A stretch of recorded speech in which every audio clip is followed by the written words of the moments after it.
Buenas tardes, mi nombre es Eugenia Isasi y hoy vamos a hablar sobre el tema de implantación y placenta.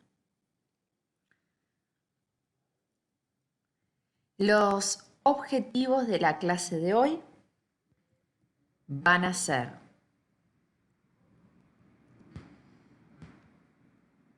conocer la estructura de la placenta, comprender la diferenciación del trofoblasto y la circulación útero-placentaria. Como les dije, conocer y correlacionar la estructura de la placenta adulta con las funciones que cumple. La bibliografía recomendada son los libros que ustedes ya conocen, el Larsen, el Moore, el Carson. También el tema de placenta está en el capítulo de aparato reproductor femenino en el libro de histología de Ross. Y acá les dejo un link de una página de una universidad australiana que tiene varios recursos interesantes para el tema de placenta. A modo de introducción, todo esto ustedes ya lo conocen, en el ciclo ovárico hay un evento hacia la mitad del ciclo que es la ovulación, donde se rompe el folículo de Graf, sale el ovocito secundario. Si es fecundado a nivel de la ampolla de la trompa uterina, sigue su recorrido a nivel de la ampolla uterina, llega a la cavidad uterina y entre el día 20 y 24 del ciclo aproximadamente ocurre el proceso de implantación. Para que esto ocurra, tanto el endometrio como el blastocisto tienen que adquirir las competencias adecuadas para que el proceso de implantación ocurra. Esto también es para recordar que el endometrio va sufriendo cambios y que al momento de la implantación el endometrio está en la etapa secretora, en donde hay un gran desarrollo de las glándulas uterinas que van a secretar distintos componentes, entre ellos una sustancia mucoide rica en glucógeno que va a nutrir al embrión en las primeras etapas. Entonces, a modo de repaso, la segmentación comienza a ocurrir 24 horas post fecundación a través de la división mitótica del cigoto, inicialmente en un estadio de 2 células, luego 4 y 8. A esas células individuales se denominan blastómeras y en el estadio de 8 a 9 células comienza a producirse un proceso de compactación donde se refuerzan las uniones intercelulares mediadas, por ejemplo, por la E-caderina, y entonces se diferencia una masa celular externa que se va a denominar trofoblasto de una masa celular interna que se va a denominar el embrioblasto. El embrioblasto no va a estar en contacto con las secreciones, digamos, de la trompa uterina. Va a quedar en el centro. Bueno, en un estadio de 16 a 32 células, ese embrión comienza a llamarse mórula. Y es en el estadio de mórula que llega el embrión a la cavidad uterina. Al cuarto día post-fecundación, esa mórula que llegó al útero comienza a absorber fluido desde el exterior a través de la bomba sodio-potasio ATPasa que está en la membrana luminal del trofoblasto. Entonces comienza a ingresar sodio y también agua y se empieza a formar una cavidad en el centro que se denomina blastocele. Por otro lado, el embrioblasto se desplaza y va a quedar concentrado en un polo de esa esfera que es el blastocisto. ¿Bien? Entonces se describen dos polos, el polo embrionario y el polo abembrionario, opuesto al polo embrionario, presente en ese blastocisto. Al quinto día, previo a la implantación, como vamos a ver, el blastocisto se libera de la zona pelúcida. Y acá es un resumen de la primera semana. Ocurre la ovulación, la fecundación hacia el día 0, En el día 1, 24 horas aproximadamente la primera segmentación o mitosis, luego sigue el proceso de clivado, mientras se va transportando a lo largo de la trompa uterina, ocurre el proceso de compactación. Cuando ya llega a la cavidad uterina, estamos en un estadio de mórula que se va a transformar en ese blastocisto. Entonces, el proceso de implante es el proceso por el cual ese blastocisto se inserta en el endometrio. Normalmente se inserta en las paredes posterior, anterior o lateral del útero, pero vamos a ver que hay casos de implantación ectópica. ¿Ah? La ventana de implantación es del sexto al 10º día de vida de ese embrión, que se corresponde, como hoy mencioné, con el día 20 a 24 del ciclo. Bien. En este periodo es muy importante para que ocurra la implantación, como dije, que tanto el endometrio como el blastocisto adquieran las competencias necesarias. ¿Tá? Ese blastocisto va a implantarse a través de una serie de estadios, ¿no? Primero va a perder la zona pelúcida, que va a ser degradada. Luego va a tener uniones un poco más laxas y luego un poco más estrechas, digamos, con la superficie epitelial del endometrio. O sea, primero va a ocurrir un proceso de aposición, luego de adhesión y finalmente de invasión. Bien. En estos procesos, tanto de aposición, de adhesión como de invasión, participan numerosos factores de crecimiento y citoquinas. Por ejemplo, en el proceso de adhesión participan integrinas que van a expresar la membrana del trofoblasto, de ese blastocisto. ¿Tá? Y L-selectinas y caderinas que van a tener a su vez sus receptores en las células epiteliales endometriales. Por otro lado, en el proceso de invasión es muy importante la expresión de las metaloproteinasas, fundamentalmente la MMP2 y la MMP9, que van a degradar componentes de la matriz a nivel del estroma y van a permitir la invasividad. A su vez, este proceso no es totalmente descontrolado, sino que también tiene una regulación, un freno, digamos, a esa invasividad. Es por eso que también las células del endometrio, endometriales, expresan los TIMs, los inhibidores de metaloproteinasas. Entonces, este proceso se va a dar de forma de que hay como una balanza en donde hay factores que promueven esa implantación y otros que un poco retienen o limitan esa invasión del trofoblasto. Esta es una revisión donde les explican varios mecanismos moleculares de señalización en esta comunicación endometrio-blastocisto. Bien, la receptividad del endometrio, como les dije, el epitelio uterino sufre modificaciones, disminuye el glucocálix, las microvellosidades se retraen y se vuelven más lisos y aparecen los pinopodios, que son como microprotrusiones que permiten la pinocitosis y permiten al englobar líquido acercar el blastocisto a la superficie del endometrio. También esos pinopodios pueden interdigitarse con las microvellosidades del sincitio trofoblasto. A su vez, para que el blastocisto pueda implantarse, tiene que haber ausencia de zona pelúcida, puede expresar perlecano y otros proteoglucanos, que son reconocidos, digamos, y se unen a otras moléculas del endometrio, lo mismo selectinas, integrinas, metaloproteinasas y citoquinas. Bien,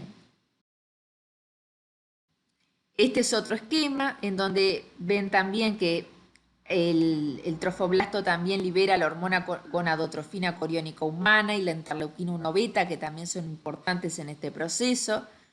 ¿Tá? Acá ven otros factores que participan, que son liberados no solamente por células epiteliales, sino también estromales, y otros tipos celulares leucocitarios que infiltran el tejido estromal del útero.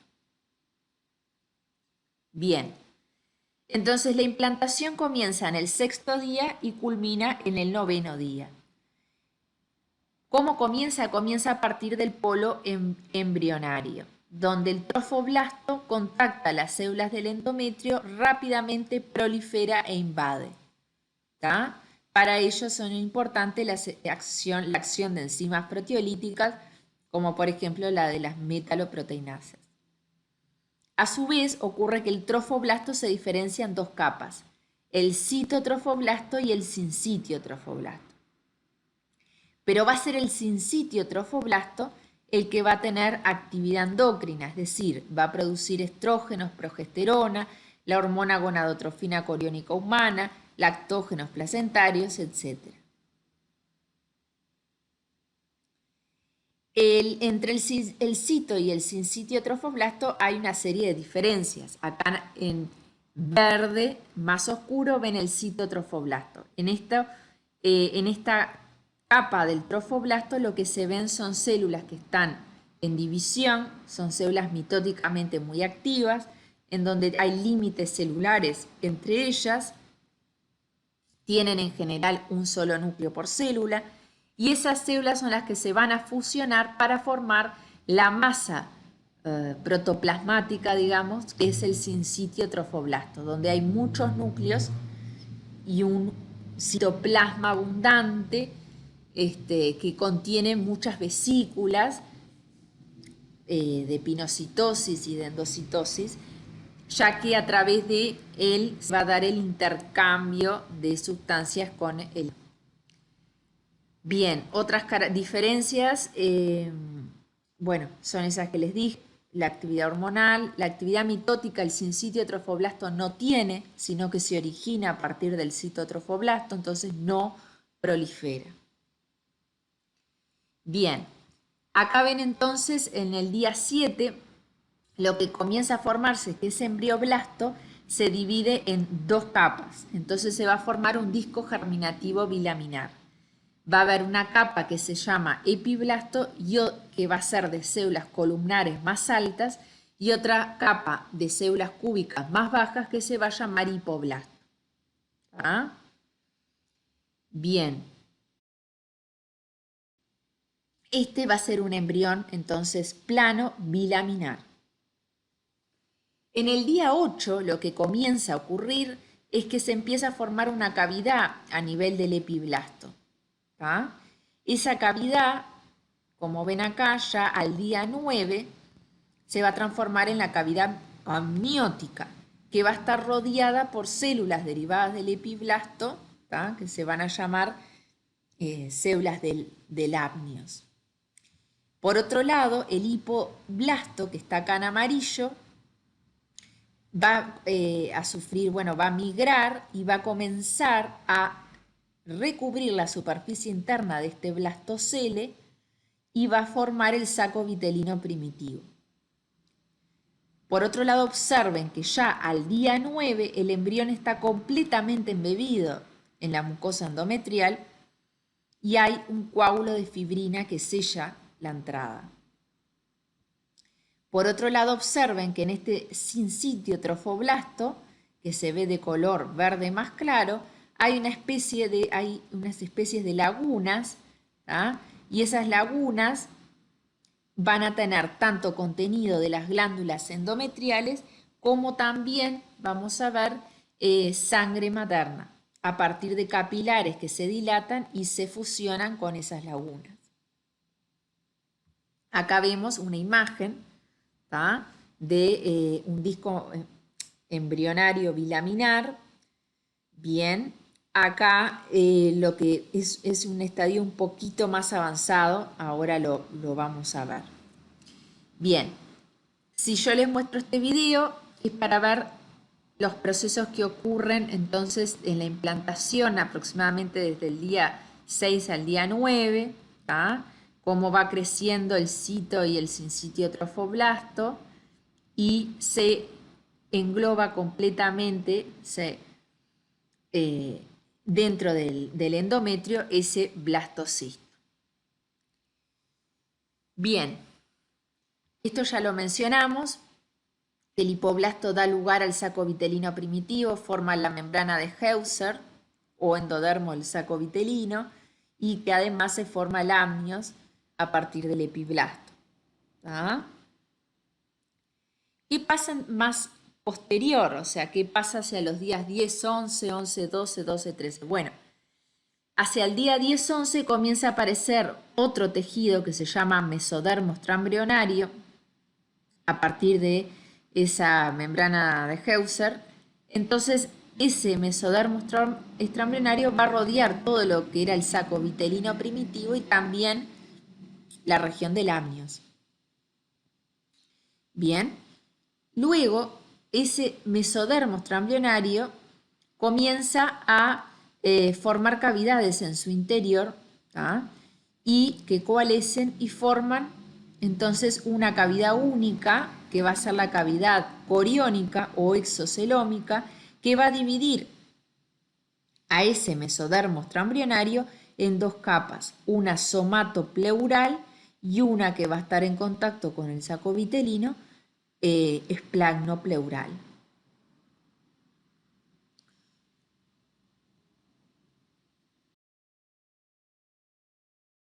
Bien, esto es lo que el esquema muestra lo siguiente. Acá ya tenemos la cavidad coriónica o exocelómica. Acá en rojo tenemos al mesodermo extraembrionario. En este estadio ven que el embrión queda suspendido en la cavidad celómica, pero sostenido o anclado al corión a través del pedículo de fijación, que va a ser el futuro cordón umbilical. Bien. Acá en rojo entonces es el mesodermo extraembrionario, en verde claro es el citotrofoblasto, el verde en oscuro por fuera es el sincitio trofoblasto y como ven acá, ya en este estadio, ven un gran desarrollo de las lagunas trofoblásticas con gran cantidad de sangre materna. Acá ven lo mismo, ¿está? Todavía acá la cavidad coriónica no está muy clara. Este sería el saco vitelino primitivo, el embrión, ¿tá?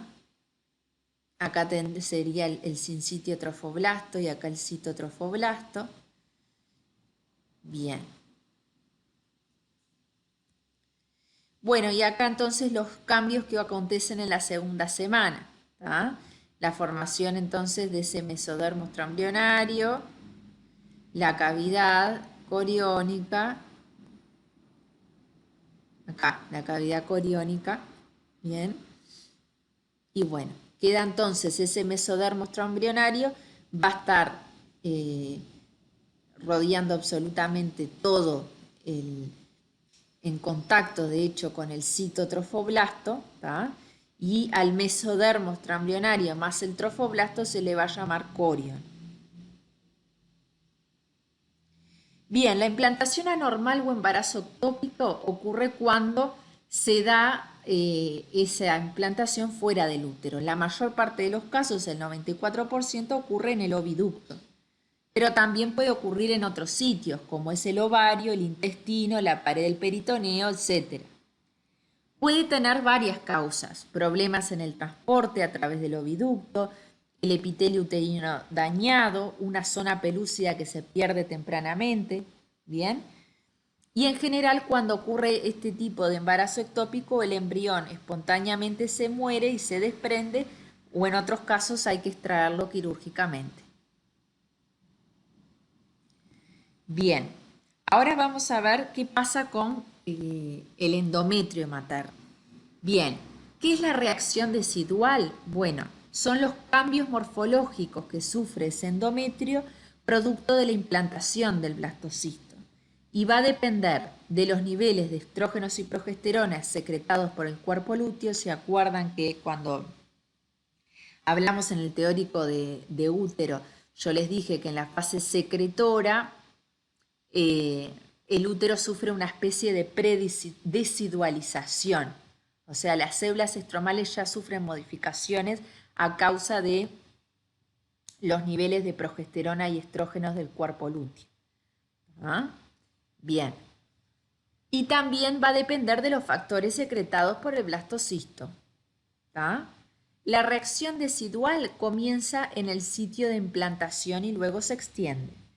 Las células estromales, que son de tipo fibroblastos, se van a diferenciar en células de tipo epitelioides, y acá vemos algunas.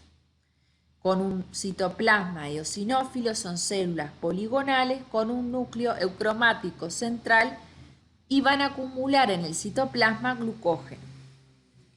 Durante la primera etapa del embarazo también hay que tener en cuenta que es muy importante la nutrición histiotrófica durante la primera etapa, antes de comenzar una circulación uteroplacentaria suficiente.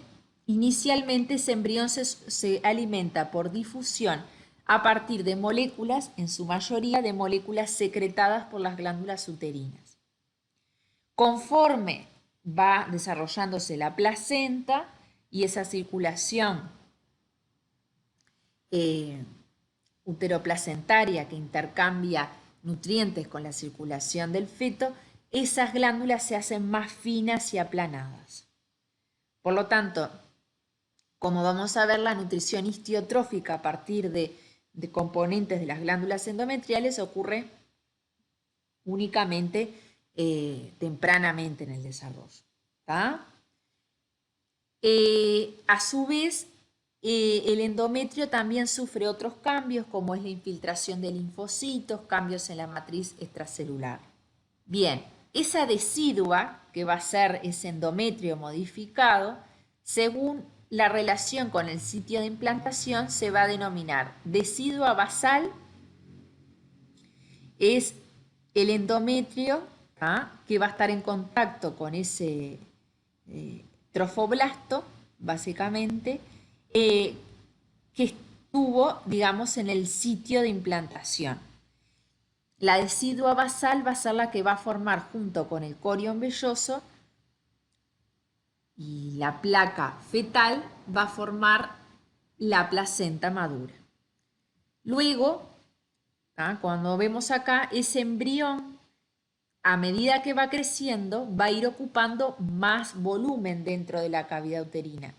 O sea, va a ir obliterando la luz de la cavidad uterina. Y la porción de decidua que está en la superficie del embrión, que se protruye hacia la luz de la cavidad uterina, se llama decidua capsular. Por otro lado, la decidua endometrial que está en los otros sitios del endometrio, que recubre las paredes del endometrio pero que no está íntimamente asociado al embrión, se denomina decidua parietal.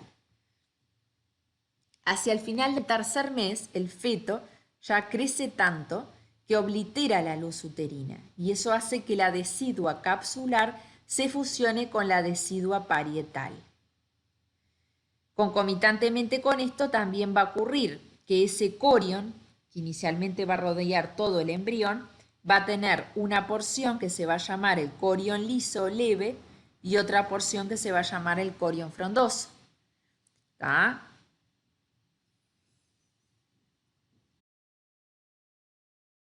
Acá vemos ejemplos de cómo se ven las células deciduales de la mucosa uterina. Estas células poligonales con un núcleo central y eucromático,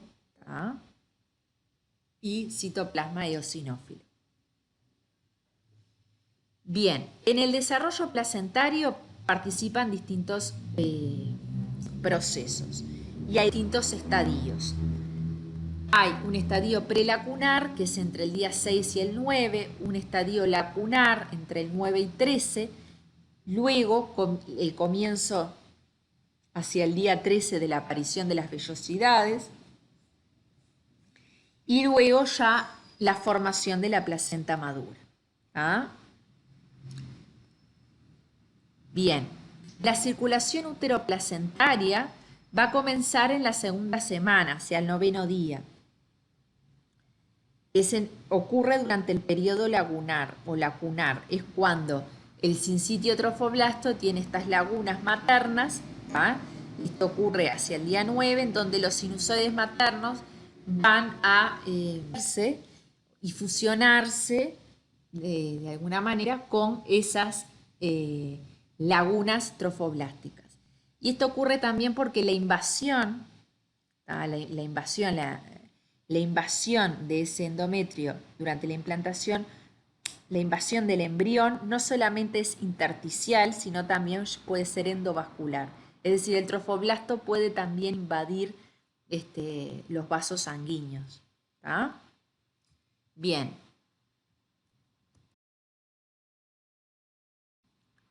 Esta es una imagen sacada de este artículo donde se ve muy tempranamente la implantación de un embrión. Entonces, acá estaría el conceptus, el embrión. ¿Tá? Acá lo que pueden ver es un gran desarrollo de las glándulas uterinas y acá ven el miometrio. ¿Y qué es lo que ven acá? Bueno, esto sería la región del trofoblasto. Esto es para recalcar de que inicialmente, en los estadios iniciales del desarrollo, el contenido de esas glándulas uterinas juega un rol importante para la nutrición del embrión. Y acá se ven con dos coloraciones. En rojo se ven los lípidos, ¿tá? Del contenido de esas glándulas. Estas son las glándulas, distintos cortes. Y en azul se ve el contenido de glucógeno. Bien, una vez que la circulación uteroplacentaria se desarrolla y cada vez más avanza el desarrollo fetal, pasa a ser la nutrición hemotrófica y esas glándulas van a, digamos, achicarse y van a perder importancia, ¿verdad? Bien. El desarrollo vellositario comienza hacia el día 13. Lo primero que se forman son las vellosidades primarias y esto ocurre porque el citotrofoblasto generan como protrusiones hacia el sincitio trofoblasto, ¿tá? Y entonces si yo cortara las vellosidades transversalmente, estas vellosidades primarias, voy a ver un centro de citotrofoblasto y una periferia de sincitio trofoblasto. Y esto es lo que vería acá, ¿tá? Células tipo epiteliales a nivel del centro y el sincitio trofoblasto por fuera. Entre los días 17 y 20 aparecen las vellosidades secundarias y esto ocurre porque las vellosidades primarias son invadidas por el mesodermo extraembrionario. Entonces, si hacemos acá un corte oblicuo de una vellosidad, vemos el sincitio trofoblasto, ese conjunto de núcleos que está sin límites entre una célula y otra, está por fuera, por dentro el citotrofoblasto, y hacia el centro de la vellosidad vemos el mesodermo extraembrionario, mesénquima, ¿tá? En donde vamos a ver que tiene distintos componentes celulares. Hacia el final de la tercera semana, en ese mesénquima van a comenzar a aparecer capilares vellositarios, como ven acá, ¿tá? Que va a tener sangre fetal, ¿verdad? En este caso, como es tercera semana, todavía no es un feto. Bien. Entonces, acá lo vemos, veríamos lo mismo. Hay sincitio y citotrofoblasto, hay mesénquima y hay capilares sanguíneos. ¿Tá? Bien. ¿Qué es lo que hay en ese mesénquima? Bueno, hay distintos tipos celulares. ¿Tá? Hay células mesenquimales, hay otros que en general tienen esto, forma de hoz, ¿tá? O forma más estrellada. Bien, pueden haber fibroblastos, pueden haber células musculares lisas y van a haber estas otros tipos celulares, como estos que están acá y este que está acá, que si lo vemos por microscopía electrónica de transmisión tiene esta apariencia. Vemos prolongaciones de su membrana plasmática y de su citoplasma, con vacuolas en su interior abundantes, ¿tá? Que corresponderían a las células de Hofbauer. Esas células son células presentadoras de antígenos placentarios y se consideran que son macrófagos primitivos.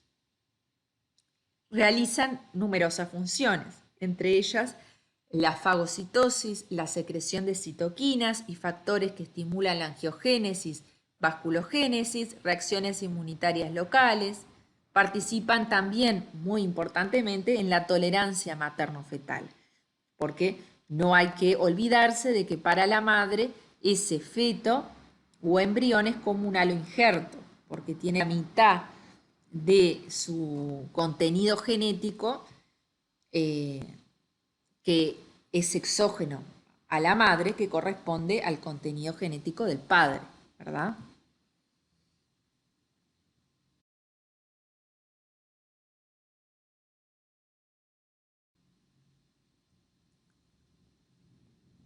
Bien, hacia el final de la cuarta semana, las vellosidades terciarias ya recubren, ¿tá? Y lo que ocurre es que el citotrofoblasto va a avanzar y se va a anclar en los tejidos maternos, como vamos a ver más adelante, formando la cáscara citotrofoblástica, ¿tá?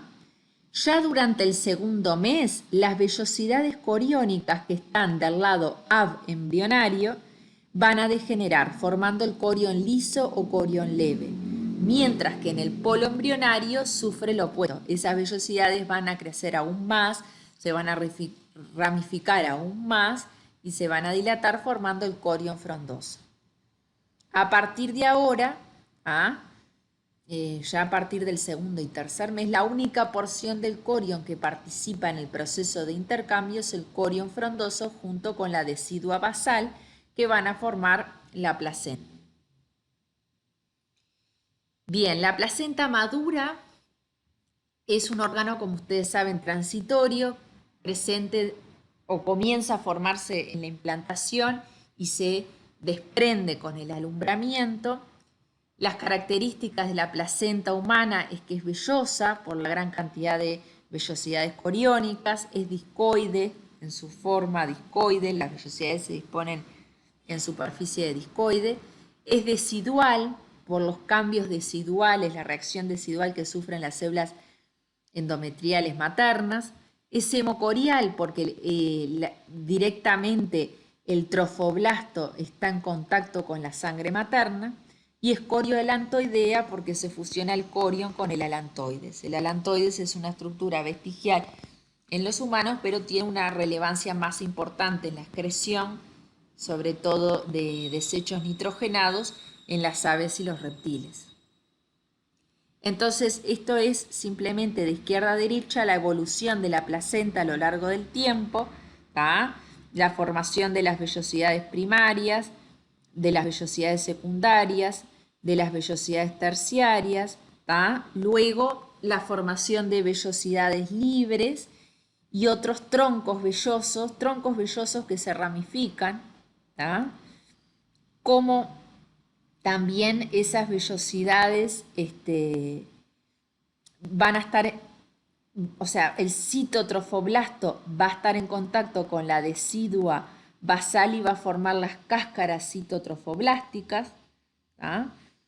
Y bueno, y como vemos acá, todas las vellosidades van a estar recubiertas por sangre materna que va a fluir a nivel del espacio intervelloso y que va a llegar a través o inyectada por las arterias espiraladas uterinas, como vamos a ver más adelante.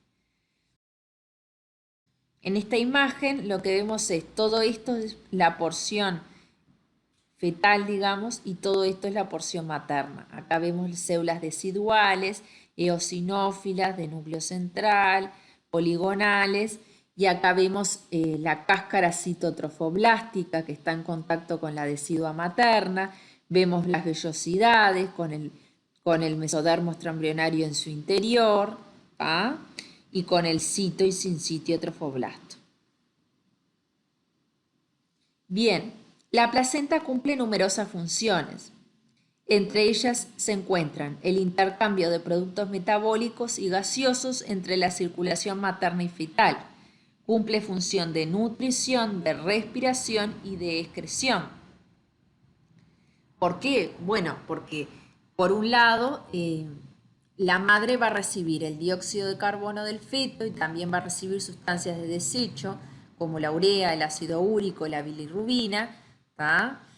Y la madre va a aportar fundamentalmente glucosa, aminoácidos, vitaminas, oxígeno, ¿verdad?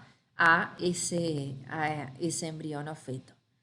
Y además la madre le va a aportar inmunidad pasiva, porque las inmunoglobulinas son transportadas por transitosis, ¿tá? Ya que el trofoblasto tiene receptores para inmunoglobulina. Entonces va a poder incorporar esos anticuerpos contra distintos patógenos. ¿Tá? A su vez es un órgano endocrino, ya que va a producir todos estos hormonas. La hormona gonadotrofina coriónica humana, progesterona y estrógenos, el lactógeno placentario, la tirotropina coriónica humana, la corticotropina coriónica humana, prostaglandinas, etc. El útero, el corión y la placenta acompañan el crecimiento del feto. ¿Tá? Va a ir aumentando el tamaño del útero, del corión y de la placenta. La placenta crece rápidamente hasta que el feto tiene de 18 a 20 semanas. ¿Tá? La placenta va a cubrir entre el 15 al 30% de la decidua, va a pesar en unos 500-600 gramos a término, aproximadamente corresponde un sexto del peso del feto. ¿Tá?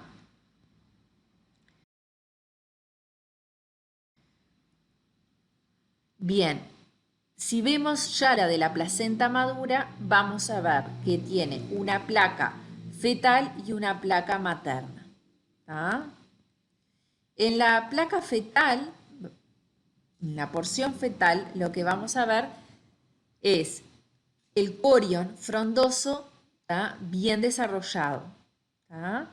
Vamos a ver que los vasos sanguíneos, las dos arterias umbilicales, ingresan sangre desoxigenada a través del cordón umbilical y se van a ir ramificando en arterias radiales y se van a ir haciendo cada vez más pequeñas hasta llegar a formar capilares en los extremos de esas vellosidades libres. ¿Tá?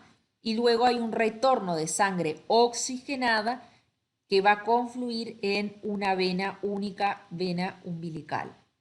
Bien, entre o bañando, digamos, estas vellosidades hay sangre materna que ingresa a través de esas arterias espiraladas, aproximadamente unas 6 arterias espiraladas, eyectan la sangre con cierta presión que va a ir hacia, o sea, va a circular hacia el fondo, digamos, de ese espacio y luego retorna y bueno, cuando baja la presión, ahí se va a dar el intercambio con los capilares fetales y luego va a retornar por las venas endometriales. ¿Tá? Es muy importante de que obviamente a lo largo del desarrollo aumenta mucho tanto el área de la arteria uterina como de las arterias arqueadas y radiales y también el flujo, ¿no? Aumenta muchísimo el flujo de sangre que llega al útero durante el embarazo.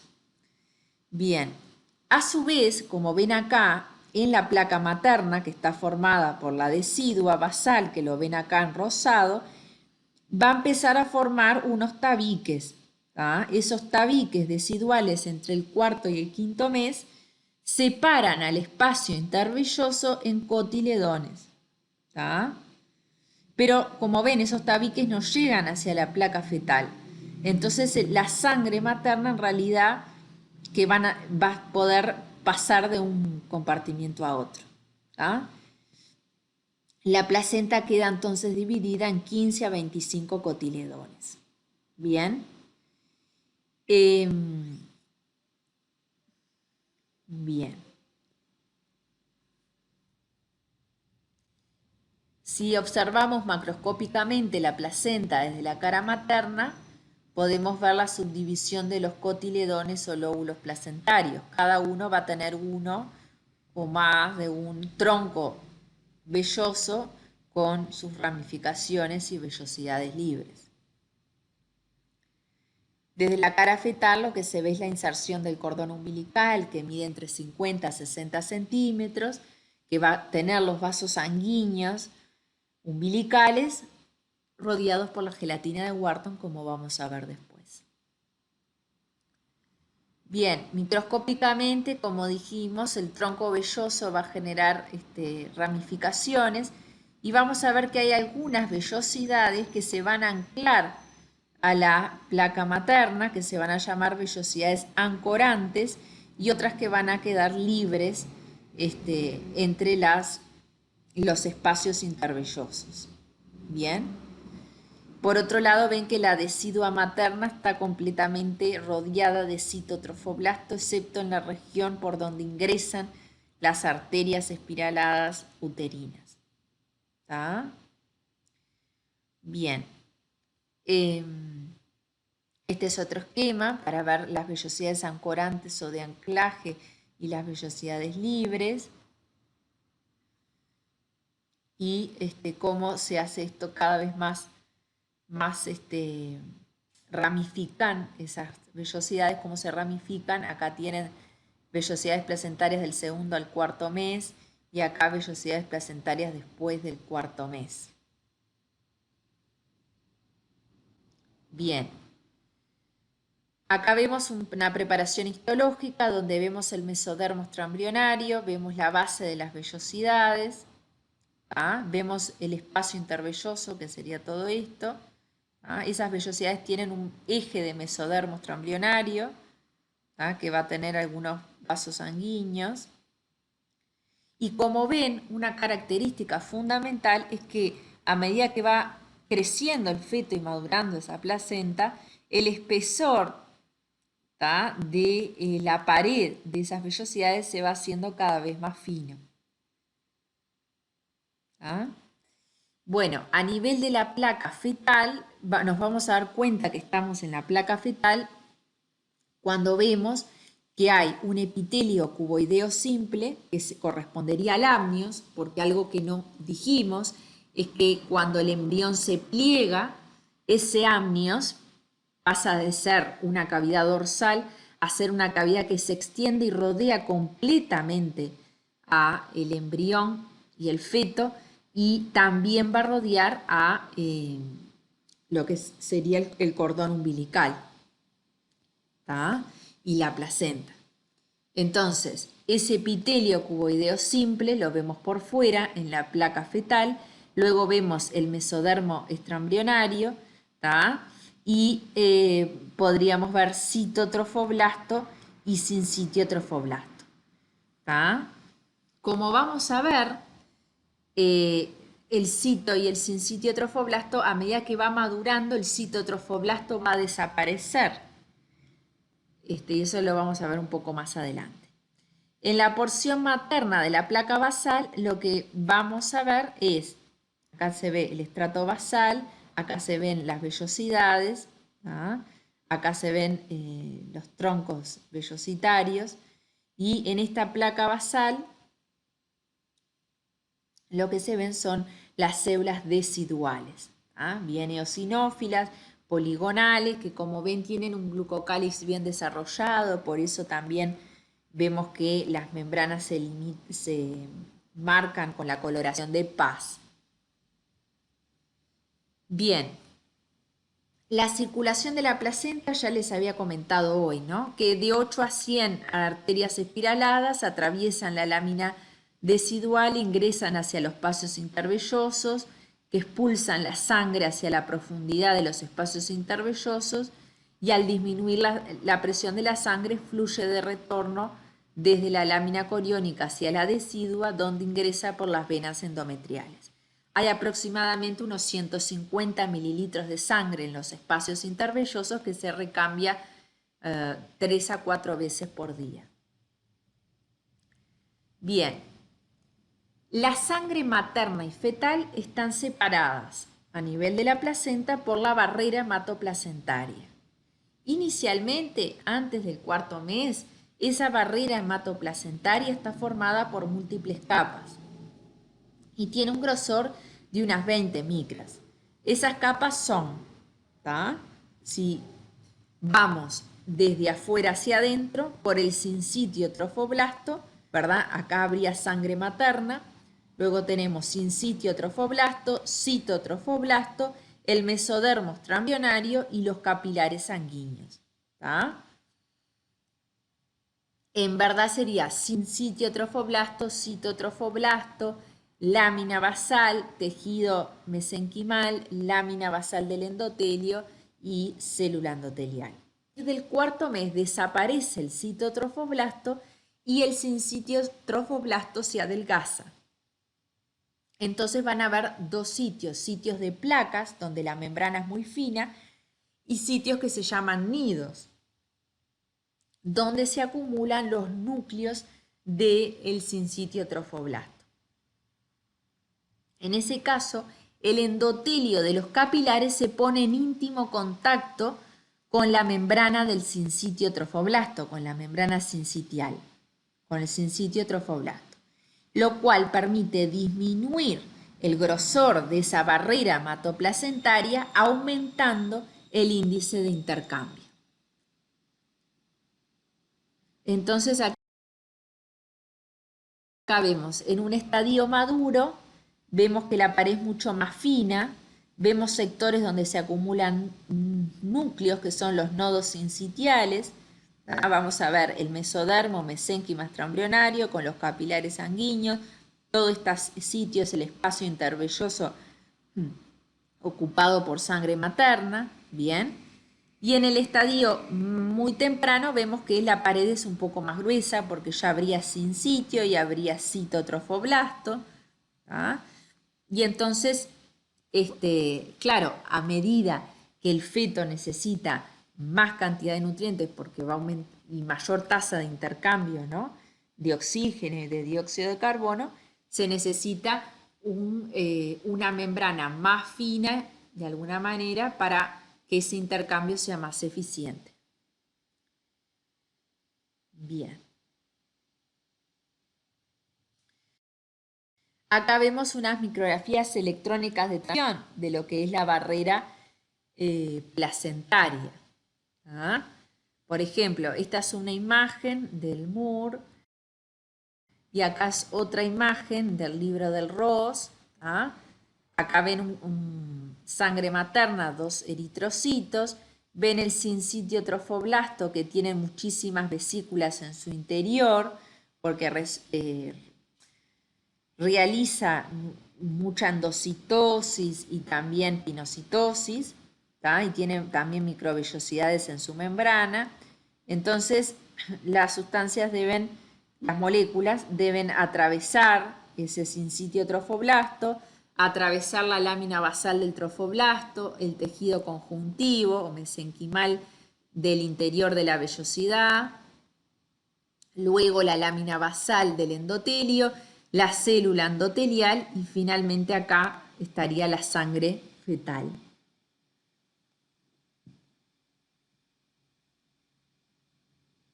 Bien, ¿cuáles son los cambios de la placenta hacia el final del embarazo?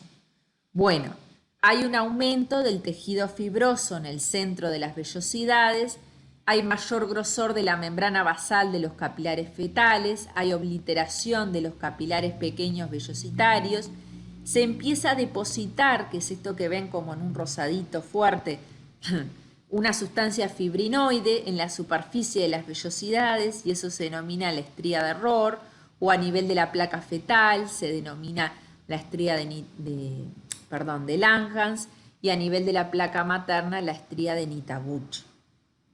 Por eso ya en una placenta madura a término vemos que hay gran cantidad de depósito de fibrinoide, ¿tá?, a nivel de, en este caso, intervellositario, y esto sería la estría de Rohr. La placenta término tiene un diámetro de 15 a 25 centímetros, tiene un espesor de 3 centímetros, pesa entre 500 y 600 gramos. Como dije, se desprende en el alumbramiento unos 30 minutos después del parto. Bien, y a través de esa barrera placentaria pasan sustancias, digamos, nutrientes y sustancias de desecho, pero también pueden pasar moléculas potencialmente nocivas. Pueden pasar algunos patógenos como el virus responsable de la varicela, del sarampión, de la poliomielitis o del VIH, fármacos o drogas como el alcohol, el tabaco y la cocaína, ¿ah? Y la transferencia de las sustancias a través de la barrera placentaria va a depender del peso molecular, ¿verdad? Moléculas de alto peso molecular generalmente no pasan, excepto las inmunoglobulinas, porque tienen receptores a nivel del trofoblasto y entonces pasan por transitosis, al igual que también pasa, por ejemplo, la transferrina materna por transitosis. Obviamente, sustancias solubles en lípidos va a ser más fácil atravesar las membranas, cuanto más pequeña mejor, y los mecanismos que van a operar en ese transporte de sustancias son tanto mecanismos de difusión simple, como ocurre en el caso de los gases, el oxígeno y el dióxido de carbono, facilitada a través de transportadores a favor del gradiente electroquímico, pinocitosis, ¿tá? O transporte activo. Bien, esto ya lo mencionamos, cuáles son los oxígenos y los nutrientes que pueden pasar a través de la barrera y qué otras sustancias nocivas también pueden pasar a través de la barrera. ¿Tá? Acá hay otras sustancias, también sustancias no transferibles. Bien. Pueden ocurrir anomalías placentarias, ¿tá? Como es en el caso de la placenta creta, la increta o la percreta. En la placenta creta, la invasividad, digamos, de esa placenta, o sea, la placenta llega a cubrir o a invadir el estrato basal endometrial. ¿Ah? ¿Se acuerdan que teníamos un estrato basal y uno funcional? En la placenta increta, que es menor porcentaje de los casos de anomalías placentarias, invade el miometrio. En el caso de la placenta percreta, y llega a invadir por fuera del miometrio otros órganos que puedan estar cerca, como la vejiga, por ejemplo, o a nivel del intestino. En muchos casos, o en algunos casos, se requiere la histerectomía u otros procedimientos quirúrgicos. Bueno, y hay otros tipos de anomalías placentarias, como, bueno, en este caso la placenta previa, cuando la placenta se localiza obliterando el orificio cervical, o sea, el orificio interno del cuello uterino, ¿tá? Que también puede generar complicaciones. Bien. Por último, el cordón umbilical, que ya hablamos, que era el nexo entre el feto y la placenta, se forma a partir del pedículo de fijación del embrión a partir de la tercera semana. ¿Ah? Es el que va a llevar las dos arterias umbilicales y la vena umbilical. Y si observamos un corte histológico, vamos a observar que está formado por los vasos sanguíneos y tiene además un tejido conjuntivo mucoso, ¿ah? Que se llama la gelatina de Wharton, formado también por células mesenquimales. ¿Ah? Bien, y por fuera el epitelio amniótico, el epitelio cuboideo simple.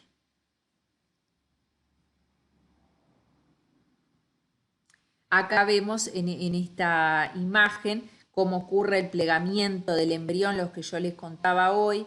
La cavidad amniótica va a ir recubriendo todo ese embrión, ¿ah? Y finalmente también va a recubrir lo que va a ser el futuro cordón umbilical, ¿ah? El connecting stock.